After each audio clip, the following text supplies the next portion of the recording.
We'll now pick up again with the third of our four presentations, which is from Pavel Vařeka. Pavel is a docent in historical archaeology at the University of West Bohemia in Pilsen in the Czech Republic. He's carried out several landscape projects in Bohemia studying medieval settlement structure, and carried out the first long-term rescue research of a whole village in the Czech Republic before this was demolished for coal mining. He's author of 10 books and more than 100 papers, and is a member of the Czech Ministry of the Culture Research Council. So Pavel, thank you very much. The floor is yours. Right.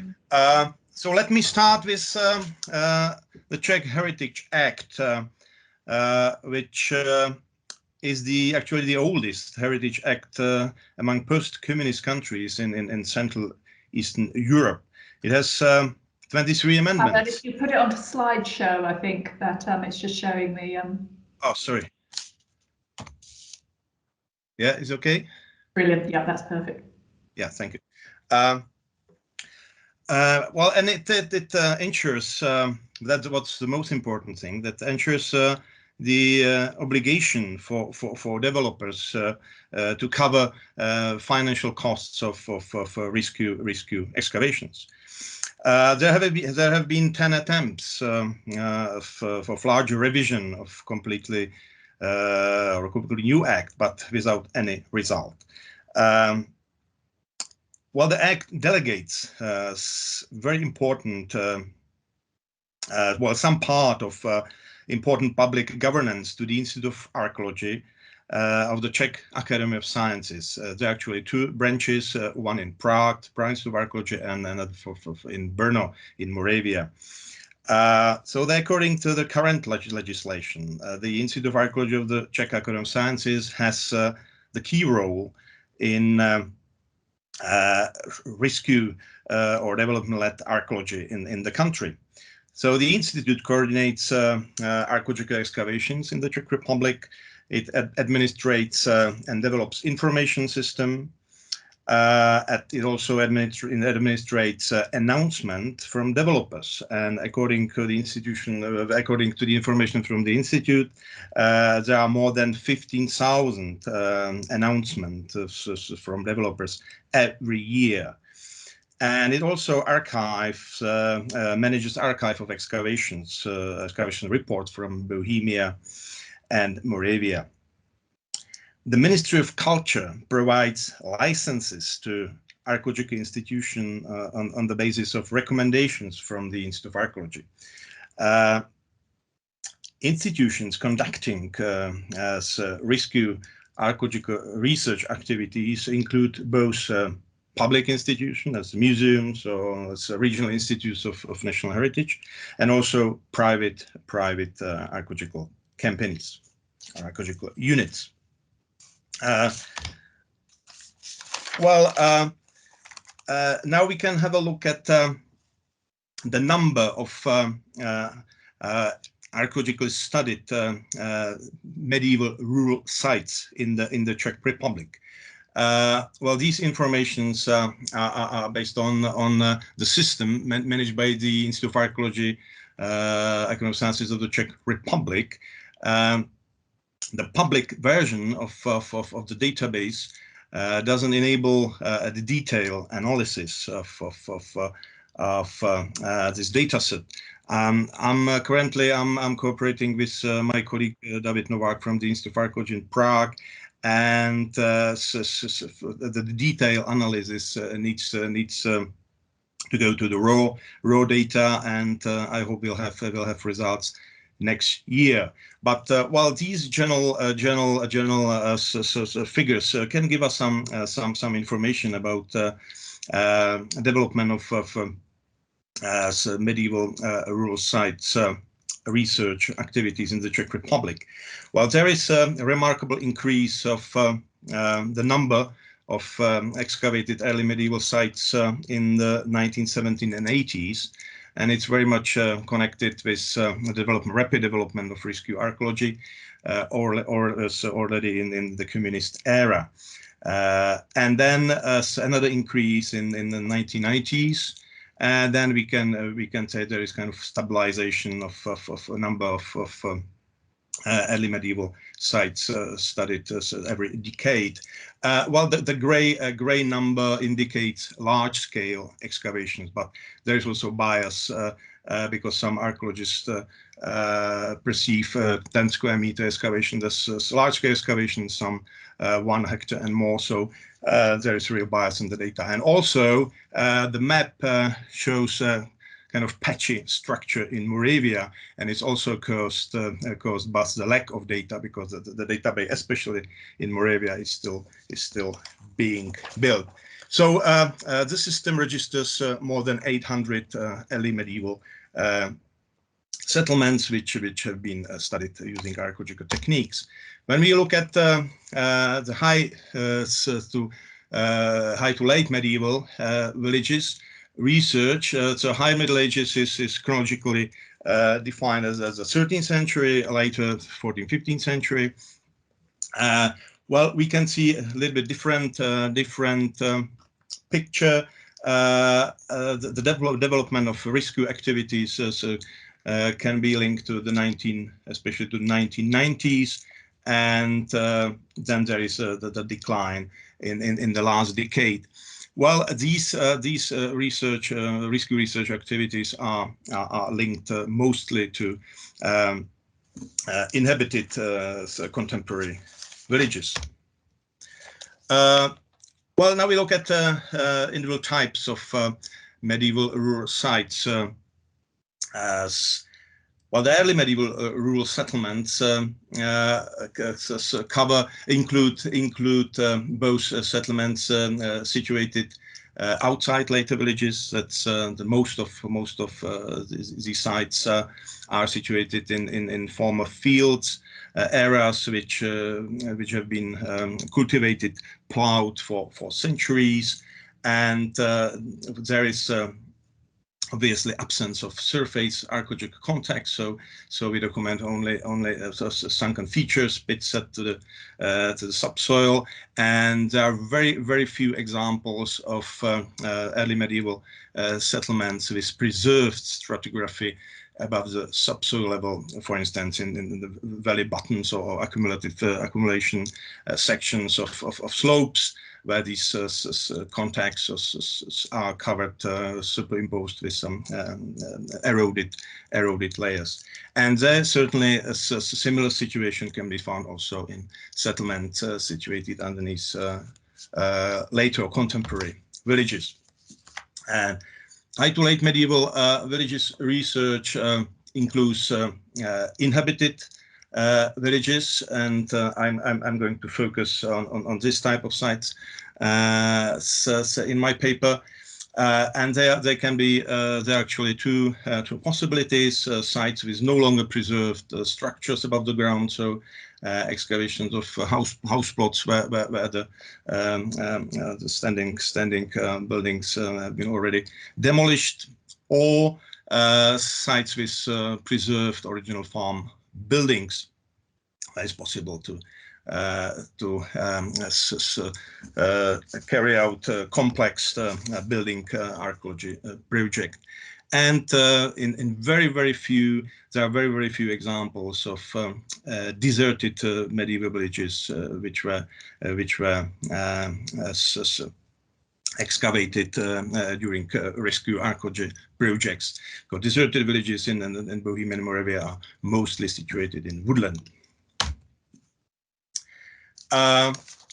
Well, that's the topic I'd like to focus in the second part of the paper. Contemporary or inhabited villages research, which is very much neglected, not only in the Czech Republic. There is a long tradition of inhabited villages research which goes back to the 1960s.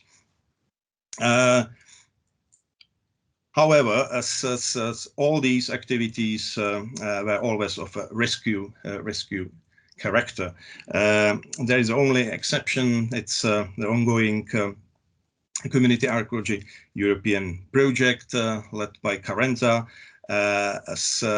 which included also several villages in the Czech Republic.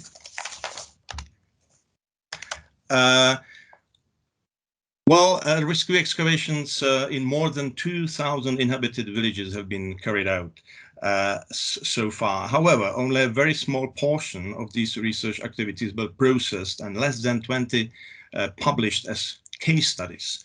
And the map of the Czech Republic shows red dots indicating inhabited villages, research of which has been at least partially published, assessed, and 3 sites, Lipkovice, Northwest Bohemia, Češnovice in southern Bohemia, and Mikulčice in southern Moravia, which are going to be presented in this paper as case studies. Just to mention, the first rescue archaeological research of an inhabited village, which was carried out in Struhy in central Bohemia already in 1960, and with very interesting results. After the fall of the communist regime, vast social and economic transformation began to spark enormous construction activities and reconstruction of historic architecture that was naturally concentrated in cities and towns, but gradually also affected the countryside as well. The response to the growing need for rescue archaeology in rural areas was the program of the archaeological study of present-day villages of medieval origin, which defined the theoretical and methodological framework and main research topics, also bringing about the first assessment of results. The first results were presented in the first Ruralia volume, published in 1996.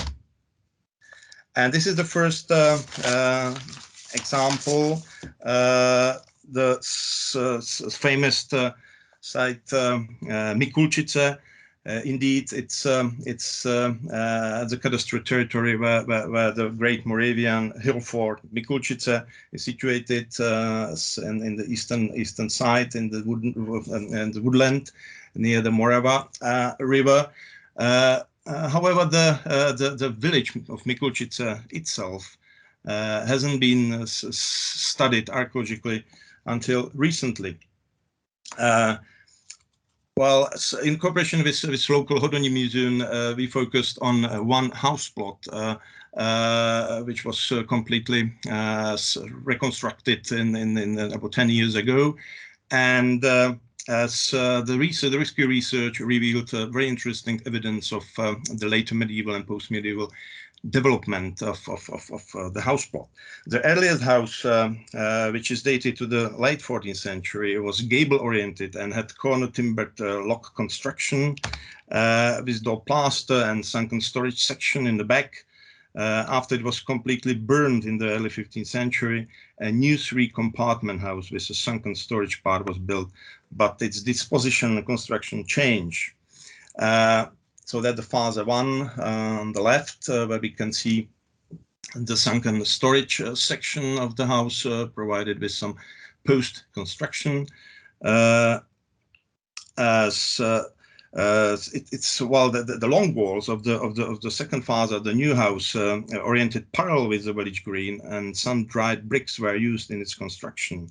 So here is a nice evidence of transformation of the layout of the house plot, and archaeologists provided the earliest dated evidence for the 2 typical attributes of the early modern traditional architecture in southern Moravia: the long wall orientation and earthen construction of village houses. So we have the earliest evidence of sun-dried bricks in Bohemia and Moravia.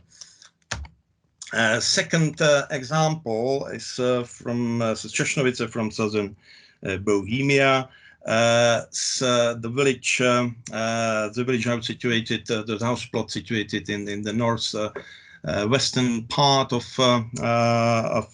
the village, dated to the early 14th century, and was probably situated with its long wall parallel to the communication. And again, the catastrophic burn horizon from the 1460s to 1470s left unique construction debris consisting of a large amount of daub plaster fragments with well-preserved negatives of corner timbered construction, which fill the sunken storage part of the house. Well, here we can see these daub fragments, actually negatives of block construction. Then the new timber house equipped with stone foundations was built in the end of the 15th, early 16th century. Its internal structure was turned 180 degrees so that the original storage section was replaced by the dwelling room and vice versa. The last stone-built facade of the house of almost the same size and identical internal structure was built in 1818 and pulled down in the 1990s during the construction of a petrol station. And now we as approaching the North Bohemian brown coal mining area, where the coal extraction has a very long tradition. However, it increased dramatically during the communist era in the 1950s and 80s. The giant state enterprise began large-scale surface mining in huge quarries covering dozens of square kilometers, the production of which culminated in the 1980s when more than 70 million tons of coal were mined per year. Ruthless mining has not only ravaged the cultural landscape, caused unimaginable and permanent ecological damage, but also led to the extinction of many historical settlements. A total of 30 villages representing 1/3 of the historical communities in this district disappeared during the 1950s and 1980s. As you can see also on these maps, the red dots represent villages which were demolished in the 1950s and 1980s.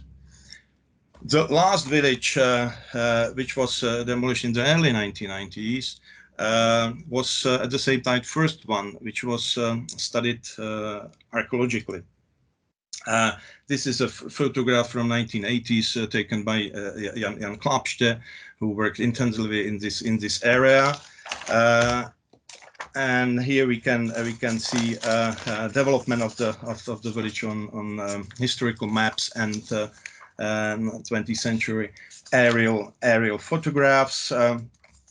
The village was firstly mentioned in the middle of the 13th century when it became part of the local Cistercian monastery. In the post-medieval period, it has around from 40 to in the 16th century to 70 in the 18th century, 70 farms in the 18th century.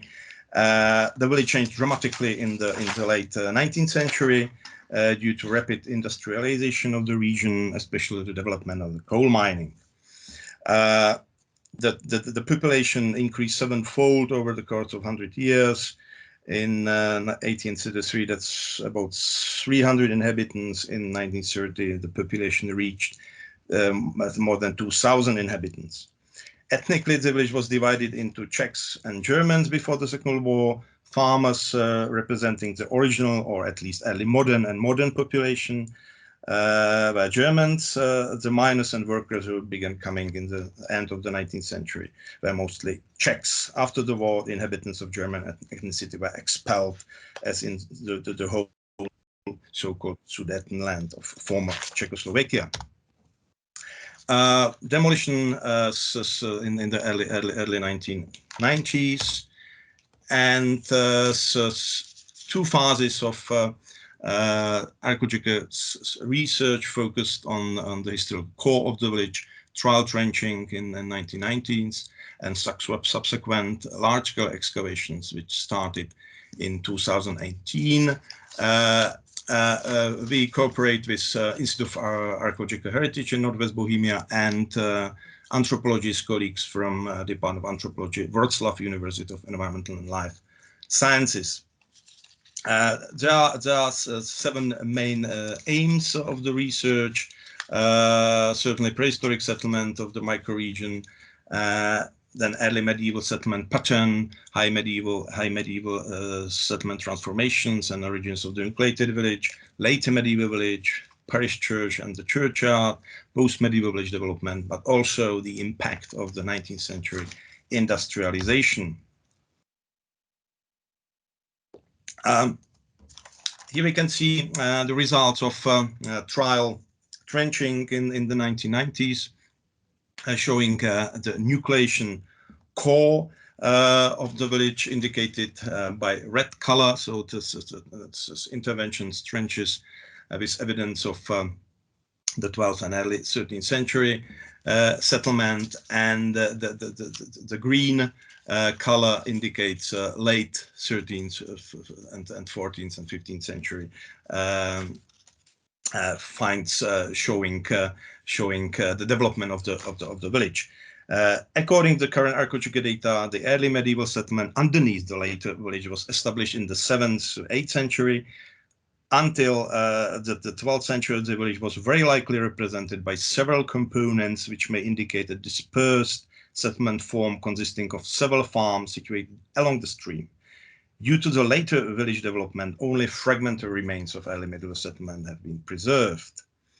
The excavation revealed nucleation core of the stabilized high medieval village from the 12th to the early 13th century. It seems, however, that the new settlement form consisted of farms built in the archaic early medieval tradition with characteristic types of archaeological features as sunken buildings and grain silos and so on. According to numerous finds of slag and redeposited remains of furnaces, iron production must have taken place in the early medieval village. Establishment of the parish church indicated by A and churchyard must have represented an important step in the process of the village formation. In Lipkovice, some isolated finds indicate an early medieval cemetery in the area south of the village, indicated by D. The shift of the burial area to the village must have represented a significant transformation of the social system embodied by an alternation of burial practices.